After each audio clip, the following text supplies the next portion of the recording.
All right, we'll get started in a couple more minutes. We had a couple of people registered, so we want to make sure that they have some time to get in. But I'm really excited to get to present this today. This is a topic I've been bringing around to a couple of different places, and bringing it to a queer space, and specifically an entrepreneurial queer space, is just so cool. So being able to like talk about what makes us different and how we can get that superpower really organized is really, I'm very excited about it. So I see it in the chat, trying to be more organized for, oh, someone who takes a non-stimulant for ADHD. I feel that. I also sometimes choose to medicate, choose not to. And those days when I choose not to, I really need to be more on top of my game and really rely on my systems more. So I feel that entirely. And then I see new small business owner with a neurospicy brain. That's one of my absolute favorite ways to describe it. That just struggles to stay on top of the administrative side of things. I want to also ask, is that because it gets boring or because it is harder for you to stay engaged? Is there any specifics around why you feel like you might not be able to stay on top of that administrative side of things? And then I see in the chat, worked with individuals looking for some tools, teach individuals about queer space and relationship building. Oh, love it. Yes, great. We'll just wait for one more minute and then we will get started.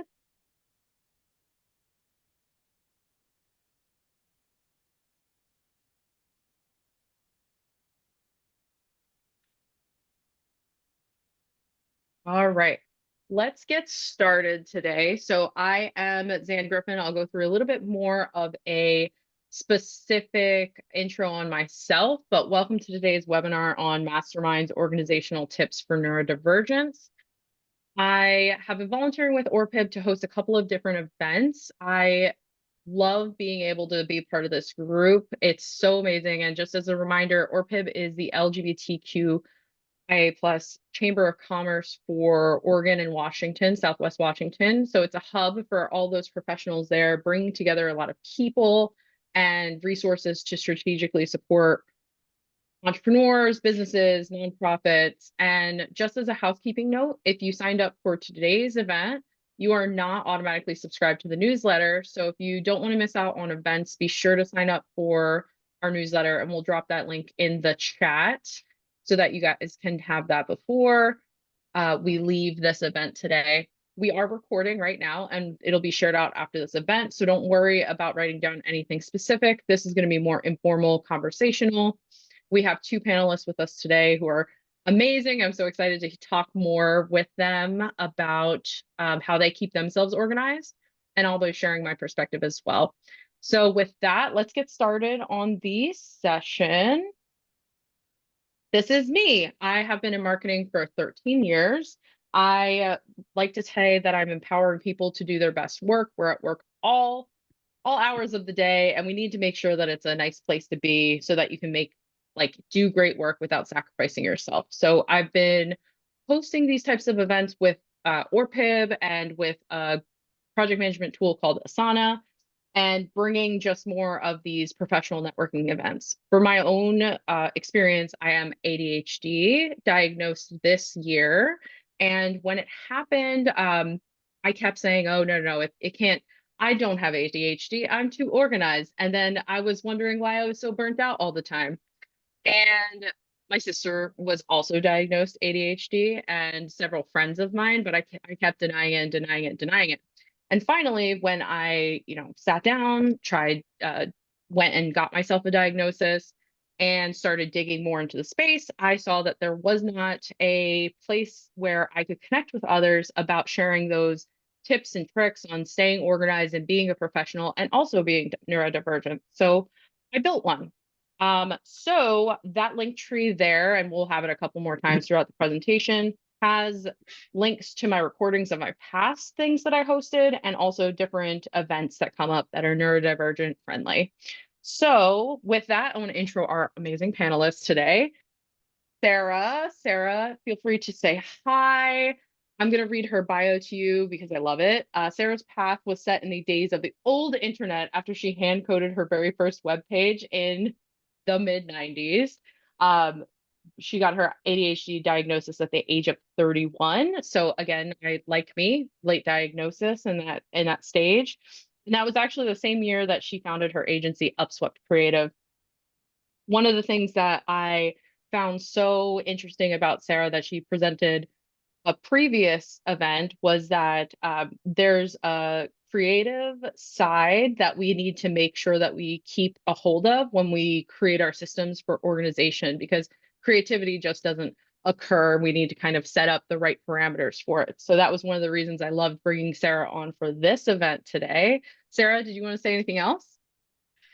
Um, yeah, I mean, yeah, I think I did. Yeah, I got the late in life diagnosis. And I actually didn't. I also am started a non-stimulant medication, but I didn't do that until after I had my son, and and the constant interruptions that babies do was kind of the tipping point there.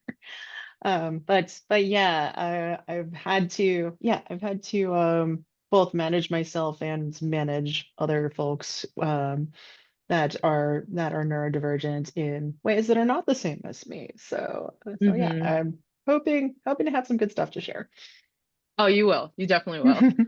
Let's move into Brandon. Brandon helps guide a lot of key conversations with all types of organizations, with all voices at the table. I think one of the things that drew me to Brandon was that he really thinks through, sorry, I'm apologize. They really think through all of the different aspects of bringing people together. So they focus as a engaging facilitator with a developmental mindset and ADHD, um, serves as a unique sounding board for leaders and teams that struggle to connect and collaborate on their own, regardless of their industry or specialty. Really love the questions that they bring up and bring into conversations. So, Brandon, did you want to introduce yourself or say anything additional? Sure. I think one thing that is you both have shared that I want to make sure we're consistent on is for me, my we'll say mid 30s, early 30s diagnosis was anxiety and depression, which I just Mm-hmm. added a couple H's and D's, like an H and a D to realize through medications that it really is probably a different thing. And as a statement for the room, which I imagine it is safe to do so in, I have been unable to find my stimulant medication for the past Mm-hmm. couple of weeks until very recently. So if I go off on some little rabbit trails, somebody smack me, get me back in there. But no, I think the biggest part of my work is almost as a translator, Mm-hmm. both for people who have teams of several different neurodivergent people, teams of people who are both neurotypical and neurospicy, but also as a collaborator and sounding board, kind of giving access to the process brain that exists in my world, being able to ask questions in a different way and share some new perspectives. It's a fun game I get to play. I love the work that you're doing, Brandon. Let's talk about what we're going to do today. So we're going to have a little bit of an agreement, just some community uh, ways that we're going to think about and talk to each other. We're going to talk a little bit about neuroinclusivity and why it matters to the organization, not only as how you manage yourself, but also how you manage individuals or even help other people outside of your organization, maybe partners. We can talk a little bit about organization tips, and then how do we advocate for change. So for this meeting today, we want to remember that neurodivergence is unique to each person. Your experience and values can be definitely different from other people. We want to keep open minds as we learn from one another today. One of the things that not everyone needs a diagnosis or seeks a diagnosis. There's a cascading amount of things that can happen from that, but having that on your medical record, some people do, and either way is okay. So we're just going to make sure that we keep an open mind for that today, and also share your experiences. We also want to hear from everyone here on how have you experienced this in the past? How have you worked with people that have a neurodivergence that may be similar to yours or different from yours, or maybe you aren't neurodivergent and you're just curious. So make sure to keep dropping things in the chat and we'll address those as we go through. And let's talk a little bit about why neuroinclusivity matters. This is something that when I started my research and discovered, I was kind of shocked by it. And now, mind you, this is a composite figure that has kind of been built up and referenced multiple times from different studies that were done and only included ADHD and autism and potentially one other. So it's actually estimated that 1 in 5 people are neurodivergent, which means that this number is probably higher than that. And also these stats are usually done with children. So 3 people here have been mentioned, like we had different diagnoses earlier in our lives, and then later in our lives were diagnosed potentially neurodivergent. This is something that everyone is going to have to deal with. This research report is really interesting, and I like to reference it because it is about building a neuro-inclusive workplace together and looking at the different organizations that are doing it well. This is one of the perceptions that is out there in the workplace in general. Some believe that the inherent characteristics of neurodiverse individuals makes them especially well suited for certain types of tasks that are repetitive in nature and do not require much social interaction, like coding or administrative functions. Now, I usually use this in my talks because I love to hear your own perceptions of it. Do you believe that this statement is true? Are neurodiverse individuals especially well suited for certain types of tasks that are repetitive in nature, or do you feel that it is more broad than that? Feel free to drop in chat, go off mute if across the board. I see in the chat it's more broad across broad diverse spectrum of different tasks, and I agree with that myself. Highly individualized for what tasks are good for each of us. I also agree with that. There is a full spectrum of the way that we think, and we are able to do different tasks. So I don't necessarily believe that this is true, but this is one of the reasons why workplaces don't actually include more neurodiverse practices or processes into their workplace. Yeah, I also I feel like there's something to be said for the context too, because I'm thinking about for example, a lot of my work in the website realm is about like, okay, how do we organize it? How do we like structure things so that it's a system that makes sense? And yeah, just like systems in general, I love thinking about other people's systems, but then coming back to my own, it's like, how about I put that over there? And so, yeah, there are like certain contexts where like, yeah, I love doing that. And then others were like, I don't want to deal with that. Yeah, certain contexts, certain types of tasks. There's a whole range. And Brandon here dropped in the chat, which I think is the crux of what we're getting at here. We are good at those things, but the sentence implies that we're only good at those things, which is definitely really interesting to think about.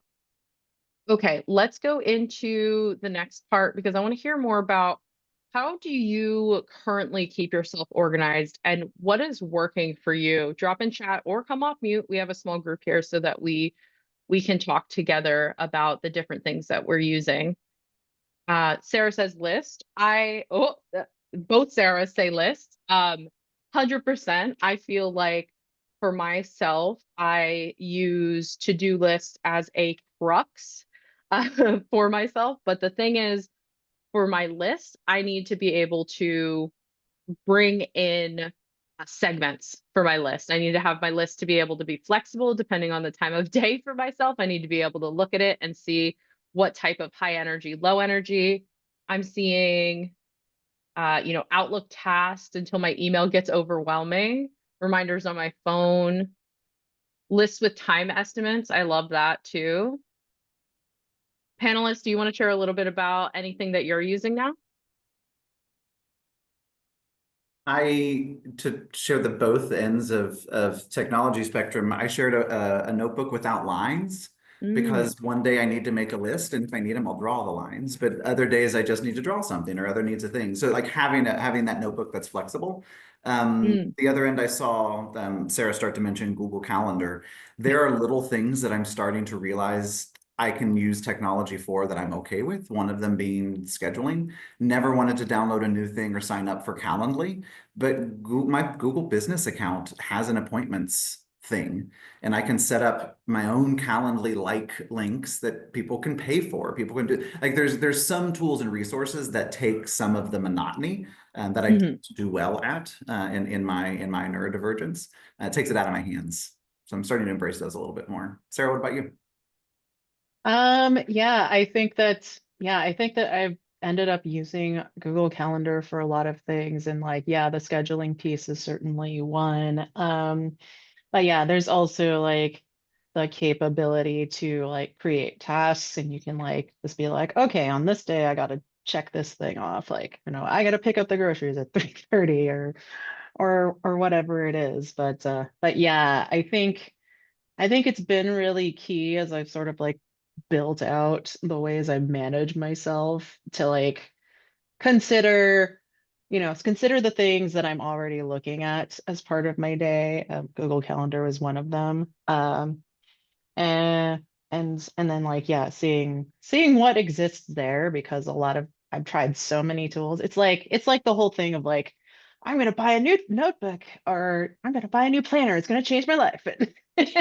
And then it just sits in a corner. And yeah, I've been like that with apps too, where it's like, oh yeah, this is like the ultimate to-do list app. And then like I download it and I never open it again after like the first 2 days. So Sarah, so can you stop yeah. like reading me? Like that's exactly what I do. There's always like what I'm hearing here is there's like a combination of like flexibility that we need, and then being able to build it into our everyday life, and the way that we're already working is helping both people. And there was also a comment that I wanted to just quickly call out, because I tend to oscillate and I can't really stick to one organization system.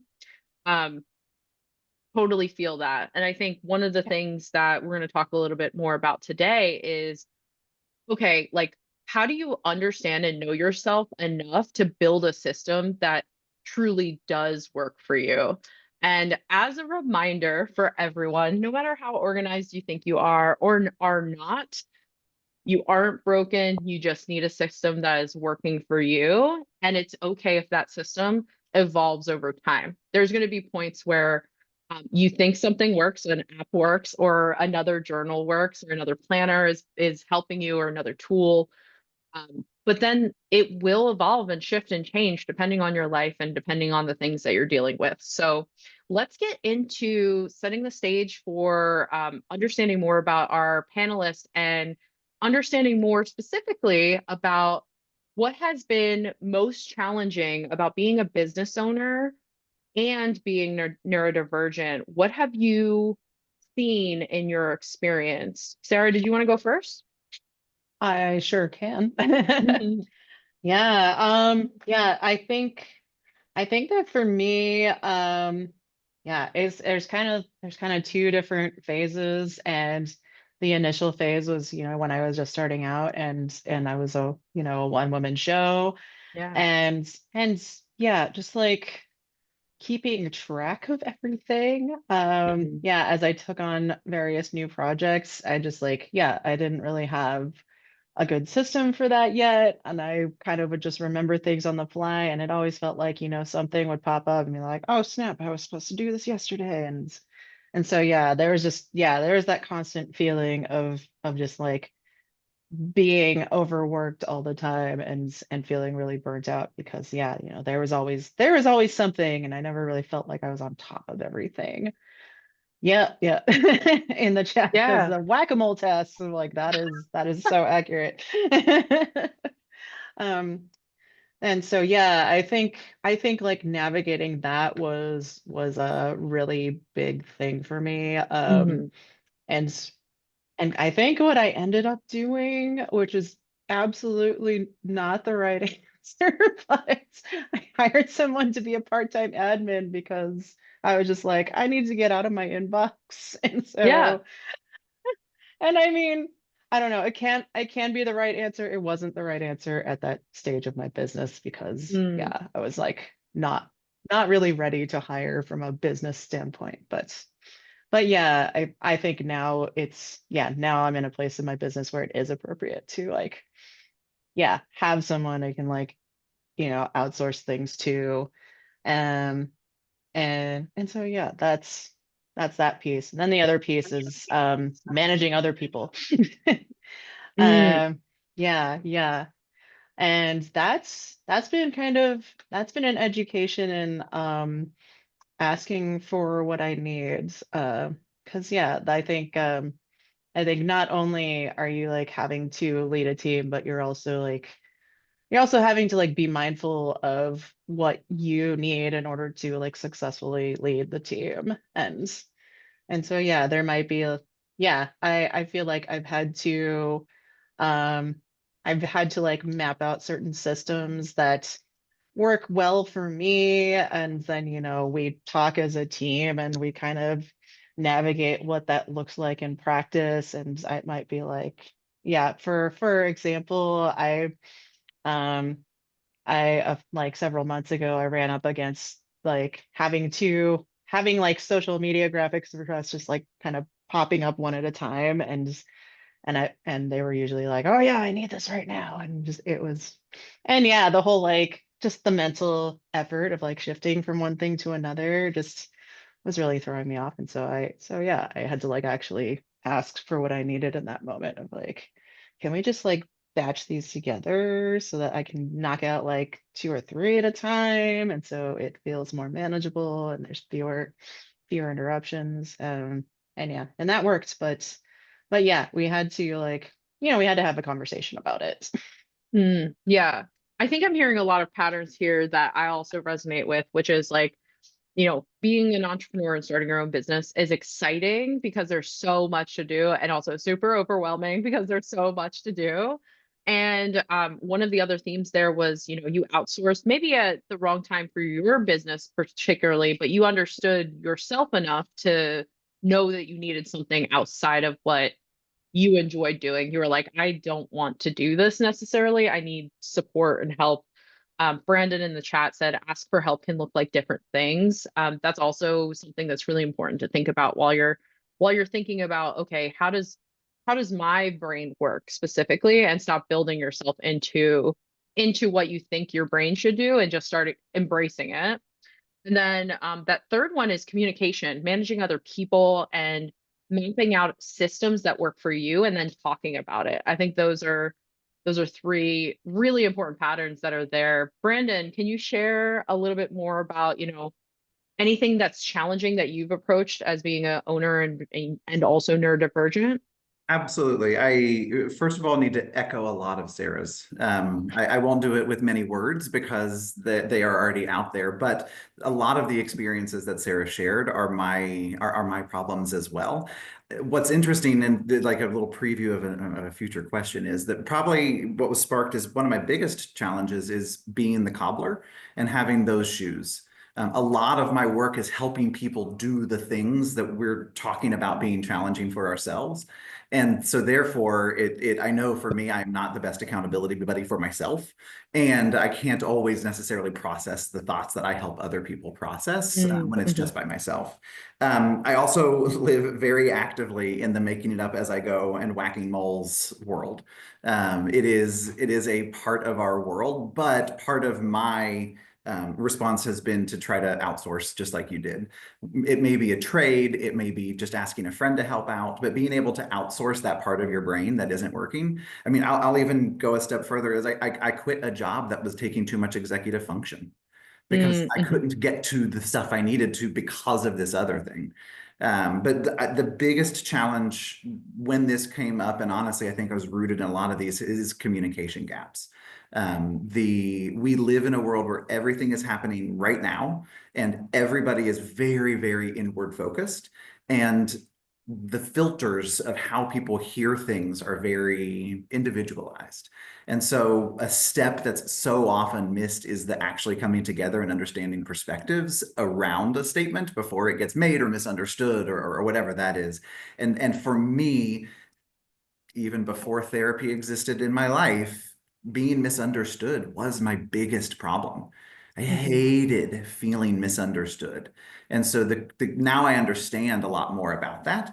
But the communication gaps that still exist in my 40-year-old world are probably the greatest challenge that will continue as we are still, it's still not our world yet. Yeah, yeah, and that's one of the things that is very, very interesting as I dive deeper into understanding neurodivergence in general and the things that you can do to help neurodivergence in the workforce. And what you see is like building in, better communication, more strict accountability for each person. Like these things are standard for helping everyone. They don't just help neurodivergence, they help people that are neurotypical as well. And where neurotypicals can kind of fumble through and work through organizational chaos occasionally, we might be the people that are saying, hey, like can we figure this out, because I can't move past this because it's just too chaotic. Let's go into the how have we moved into, let's talk more about organizational tips in the context of how have we embraced our neurodivergence? And I'm gonna start with a tip that I continue telling people because it like changed how I operate. Um, One of the things that I have figured out with my own brain is that I don't have a visual, if I don't have like a visual thing to remind me to do something, I will not do it. And I was trying to get into better sleep habits and start to go at a better like time at night. And I started to change my lights in my kitchen. I have like a multicolored LED that you can set to change at a certain time. So all my lights in my house go red when it's time to go to bed. And that is just like a visual reminder of like, I need to make sure that I put myself first and embrace the things that I know are best for me. And it might be silly that, someone comes over to my house at 9 o'clock and all my lights are red, but it's something that helps me out. So with that example, is there anything that Brandon or Sarah, you're using as an organizational thing that has like helped you embrace your neurodivergence instead of like, being normal or typical? Honestly, I describe my work today as one giant accommodation for my Mm, neurodivergence.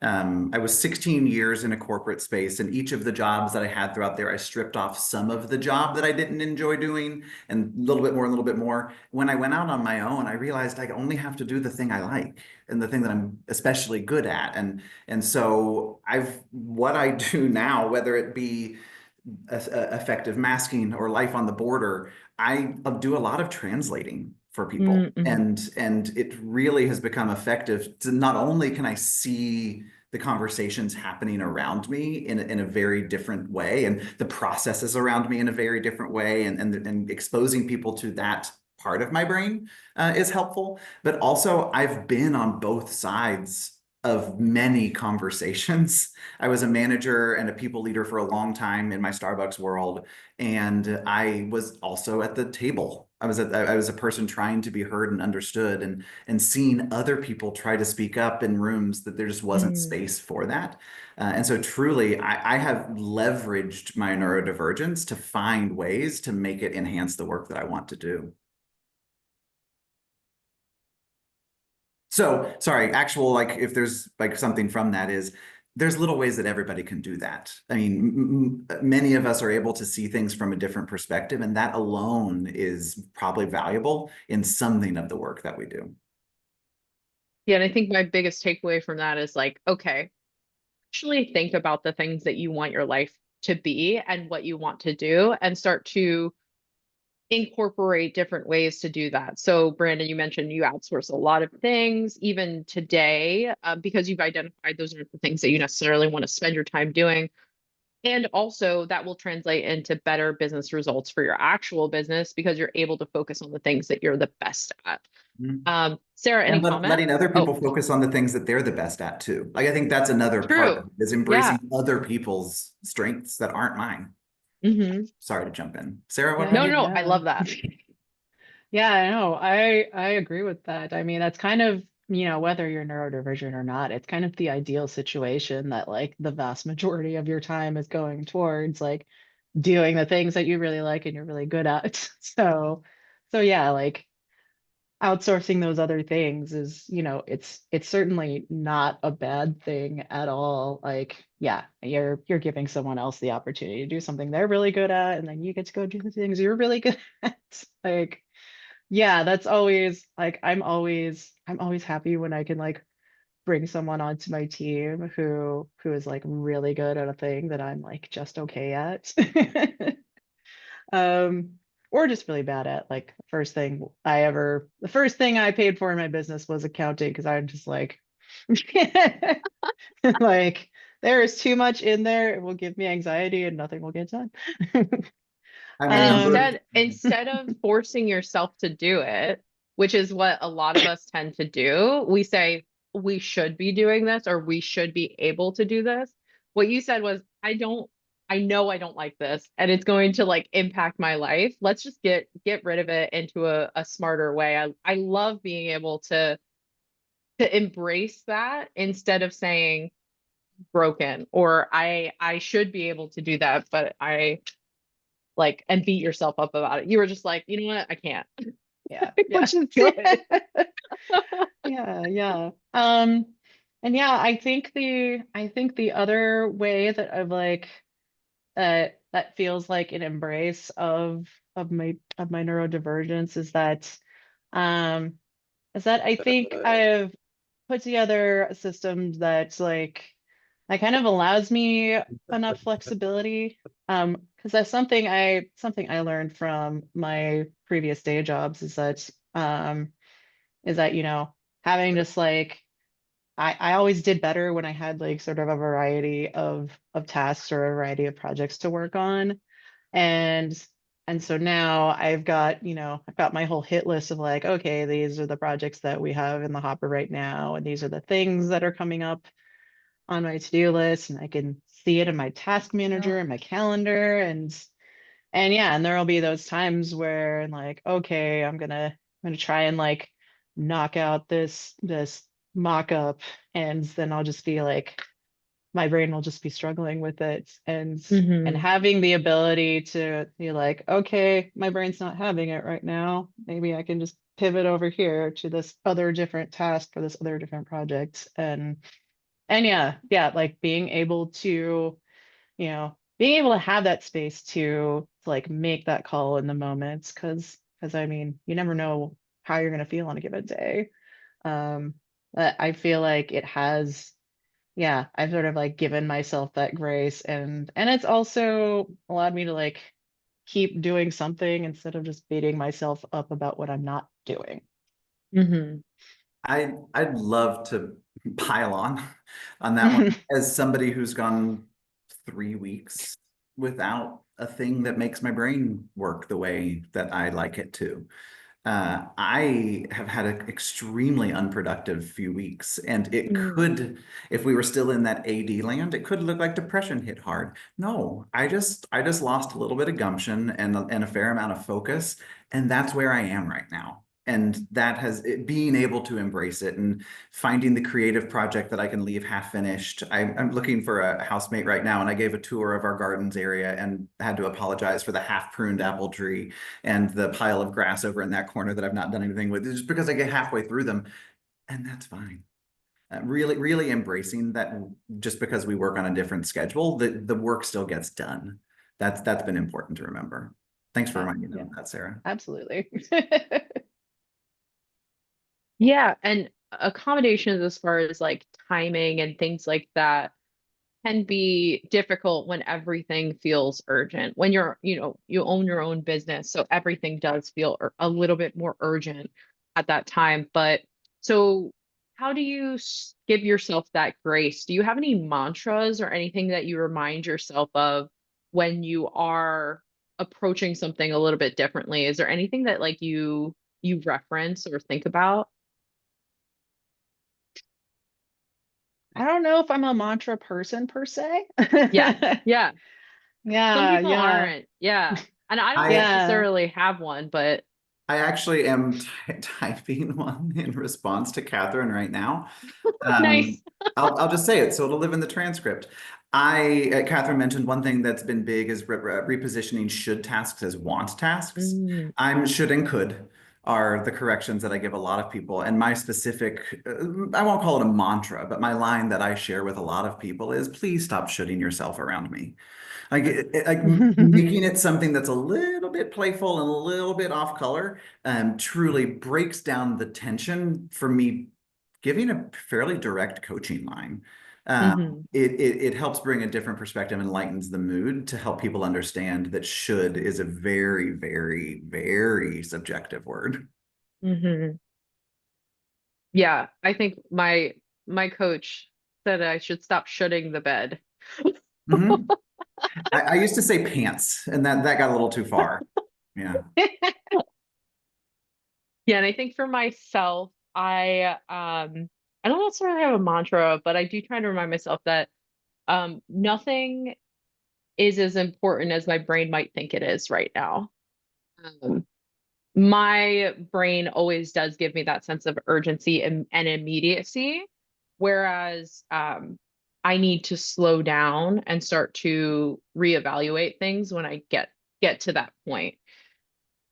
So I'm gonna my yeah. mantra. I guess I do have these lines. I don't know what to call them. Mantra is not the right word. I need to find the word because they've been in my work life the whole time. But I talk about reactions reactions are not as good as a response, or reactions are worse than a Mm-hmm. response, or a response is better than reaction. We want to respond right. We want to react right away to things, but 9 times out of 10, just taking a second and then really responding has been a good reminder for me.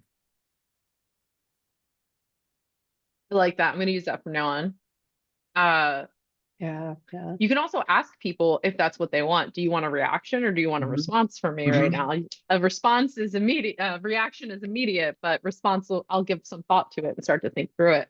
Mhm. I Mhm. think the in general kind of piece of this is like an acceptance of actually more of a discovery of yourself and how you start to work with your neurodivergence versus against it. And then there's also what we were talking about is like, okay, how do we start to embrace that and put systems in place to start to say, okay, I'm accepting myself as part of this. And then third is that communication piece with other people and being able to embrace your neurodivergence by communicating what works for you, what doesn't work for you, where your boundaries are, is also a really important part of this process of getting organized and getting everything in the place where your brain will like accept it. One of the things that I do is a how to work with me guide. I usually do that when I start a new company. I actually started a new company about 6 weeks ago, which it's overdue. I need to start one. But essentially, it talks about all the things that how I work and how I organize things and how I move forward with things. And it actually is a little document that like helps me to talk about those things with other people. I also ask other people how they like to work together. And that's kind of like a tool that you could even use as managers. As someone who has a neurodivergence or as someone managing a neurodivergent person. Let's move into our next topic. And we're going to talk more about advocating for change. And this is more around the space of, okay, we are business owners working with other people, working with clients, working with partners. How do we start to communicate these differences and how we like to work together? So I want to ask you, like, what advice would you give to our audience to be able to bring about that change in working, whether it's with, you know, your own employees or clients or partners that you're working with? Yeah. Yeah, I think one of the really awesome things that has come about through running my own business is that I like a few years ago I kind of came to the realization that like I have my own business and I make the rules and I can design a workplace that's the workplace that I think should exist in the world. Like Mm-hmm. that should, make the working world look more like it ought to be, and one that like treats people well and yeah, like makes accommodations and like helps teams work together better and yeah, and I think a big piece of that in practice has been, I think it's been about being transparent about myself and my challenges. And it can just be like little throwaway comments in Slack where it's like, oh, I had this sitting in my inbox and I forgot to click send or yeah, just little things that happen. But yeah, I mean, I feel like I'm pretty transparent um about my own like, how ADHD-ness manifests in my work life sometimes. And I think it's also, I think the other piece is just making it, creating a culture where other people can feel safe, whether they're like clients or team members, other people can feel like it's a safe place to be open about their challenges and ask for what they need.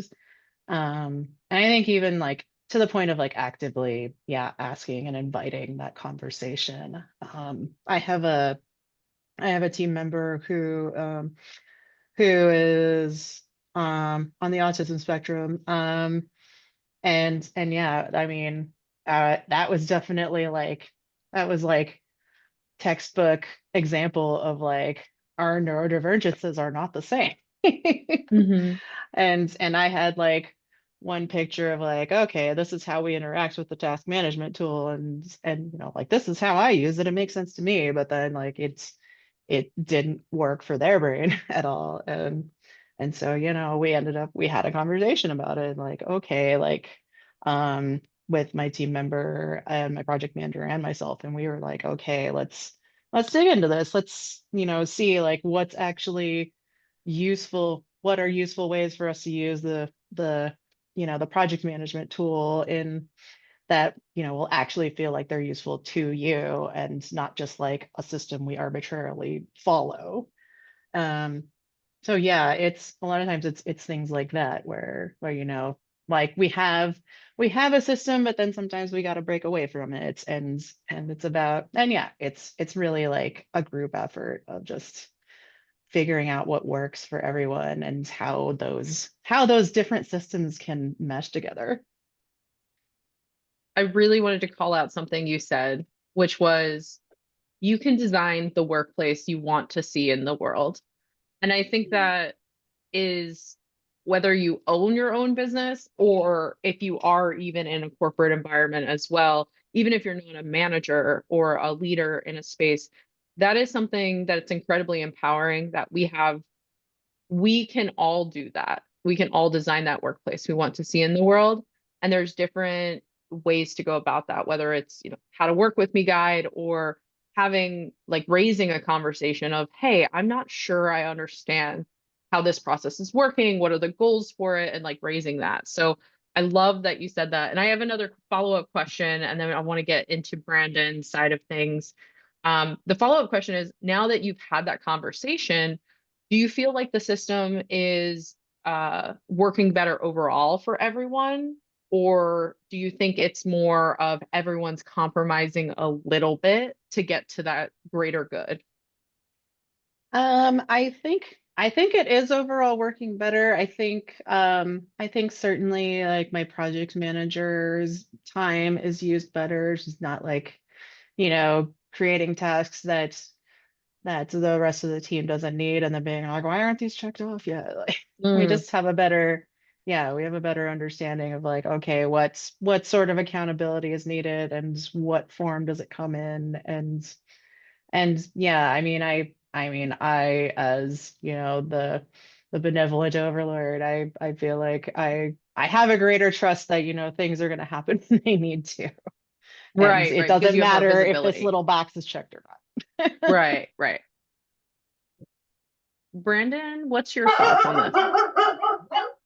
Ooh, Hi, well, doggy. now someone has to put a dog on screen. That's the All right, rule. we'll I get to don't it make the eventually. rules.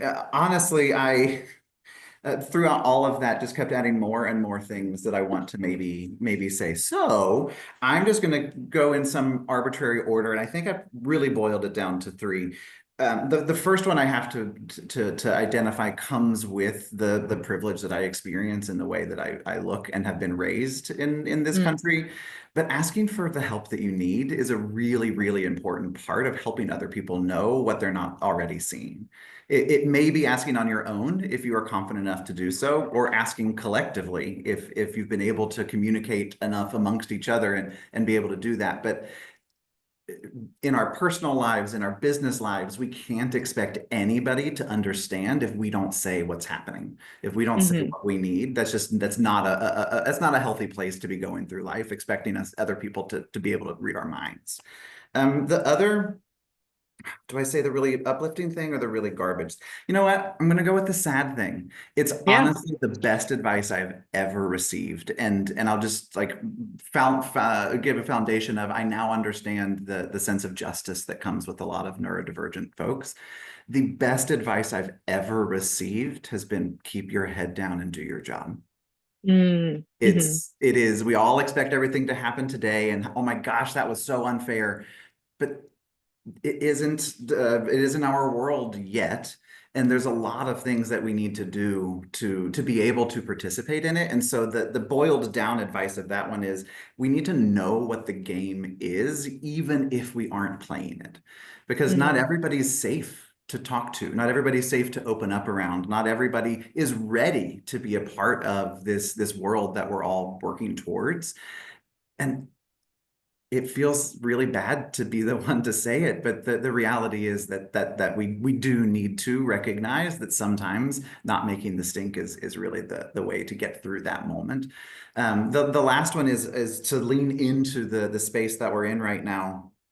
I feel like there's a lot of social norms that exist to keep groups of people like us, and in this circumstance, I'm saying neurodivergent and queers, Mhm. from being able to be an active player in things. But the other side that I don't think anybody over there is really counting on is how actively queers have been able to build community and collectively work to support each other and push back on systems for a really long time. Whether the stories are being erased or forgotten or whatever is happening, that is not a part of our history that we should forget. And so even if our power is in that coming together, we just need to remember that we're not alone. Mhm. It is easy in this world to think that we are the only one who matters, and therapy says that, and it's true in therapy. But there is a collective, all of us together, that is really important. It may be a little bit of the anarchist in me, but my therapist and I had a few weeks of conversation around the concept of what if self-reliance is, at the time I called it masking, but what if it is a social norm meant to keep certain people down? If I can cook dinner really well and you can clean dishes really well, why shouldn't we just help each other and do the thing we like? And so Mm. I think that there's something about the collective that we can create either as queers or supporting each other as neurodivergents that has a lot of power as we're moving through the current times that we're in. Yeah, I think as I think back about the overlap between neurodivergence and being queer as well, those are two things that make us feel like outsiders, right? And Brandon's 100% true, like accurate in saying, we need to build community and rely on each other to be able to overcome that feeling of being alone. So I thank you, Brandon, for talking through that. It's one of the things I wanted to pull out from what you just said is it's okay to protect yourself as well. Like you don't always have the, keep your head down and do your job. Like you don't always have to be the one actively making the change.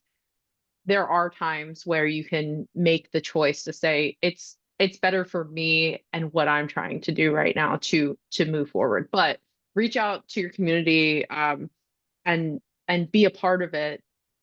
It does help so much. And that's the whole reason I put together this series of neurodivergent professionals, is I felt incredibly alone when I started um, figuring this out, and then started figuring out, oh, actually, there's like language out there to describe things. And then the experiences and things, stories that you're telling even today on this panel, I'm like, oh, yes, that says, like, I feel that so much.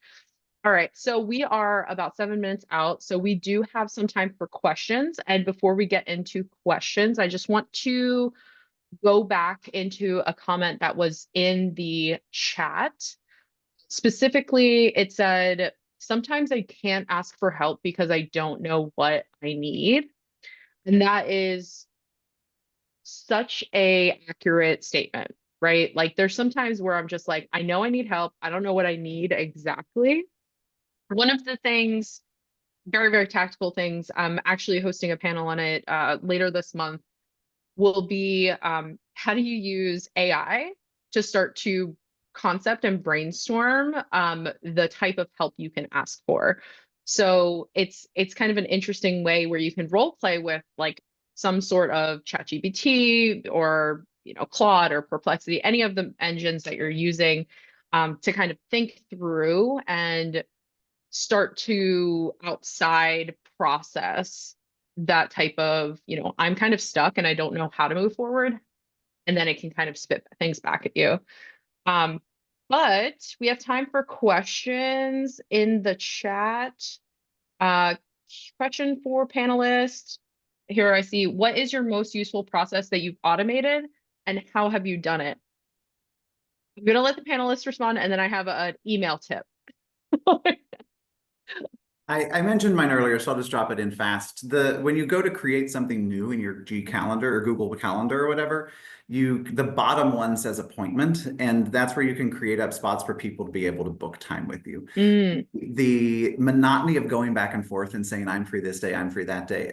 No.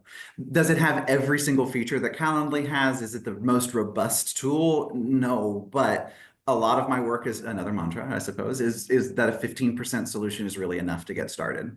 And if it gets that one little piece out of my brain, I'm happy to use that. Yeah, I would second that. I feel like for a long time my goal was just like spend less time in the inbox, and yeah, getting an appointment tool in place was like so huge for that. It's just like cut out so much back and forth.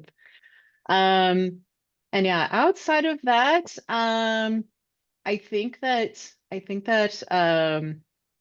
mean, I feel like I spent like a large chunk of 2024 being like, okay, let's like reveal my processes and automate some things, and I don't think there's any like one process that I would call the most useful, but I think just taking that moment to be like, okay, what things need to happen every time I onboard a new client, for example. So yeah, like, oh, okay, I need their login information. So I'm using Dubsado for that, which, it's fine as a tool. I'm kind of considering breaking up with it, but I haven't figured out what I would move to yet. But yeah, there are CRMs like Dubsado where, you can create these little workflows, and it's like, okay, somebody signed their agreement. Now you're going to send them this form that they have to fill out, and then that's going to, and you don't have to think about it. And yeah, it'll be like, it'll generate the invoice, it'll send them the welcome email, and just, kind of, you know, it's a very set it and forget it thing, so that you or some other human on your team doesn't have to be like, oh, okay, now I gotta go into QuickBooks and make this invoice.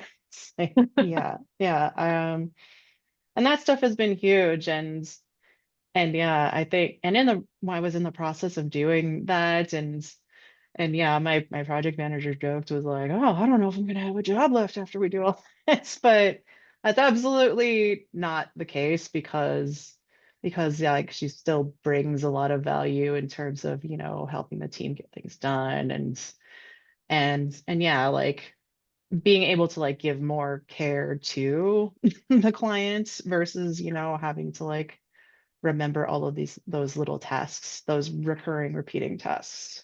So yeah, I feel like an easy thing to do is, I mean, I don't know. I don't know if it's easy, but a place to start is just be like, okay, what needs to happen every time this happens in my business? And and yeah, just go from there. Figure out what tools do I have at my disposal? How can we take that off of my plate so I don't have to think about it every time? Yeah, mine was going to be very similar to Sarah's, but like way more stripped down. Just being intentional about the things that you're getting in your inbox. You never need to see if someone accepts your meeting invite. So just filter that out of your Google your Google inbox. Just create a filter, have it skip it because you never need to see that. And that's one way to lessen the burden. I want you to please find the panelists at their websites here. We also have some extra promotional things that are happening in that chat. You can see that Brandon dropped in some of those links.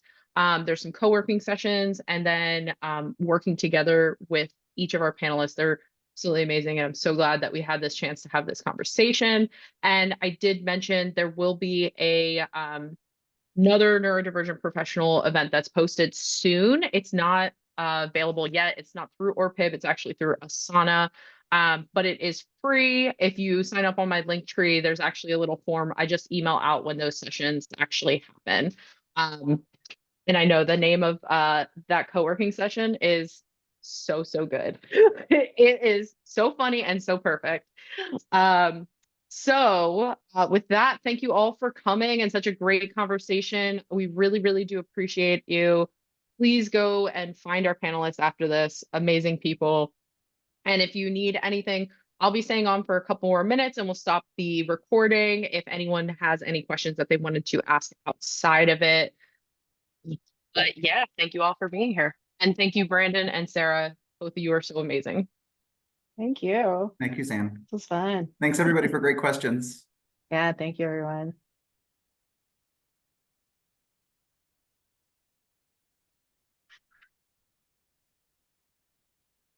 And I'm gonna stop my share. Let's see. Janine or Honey, are you able to stop the recording? You should be able to hit the stop, but let me see. Let me just. It's okay.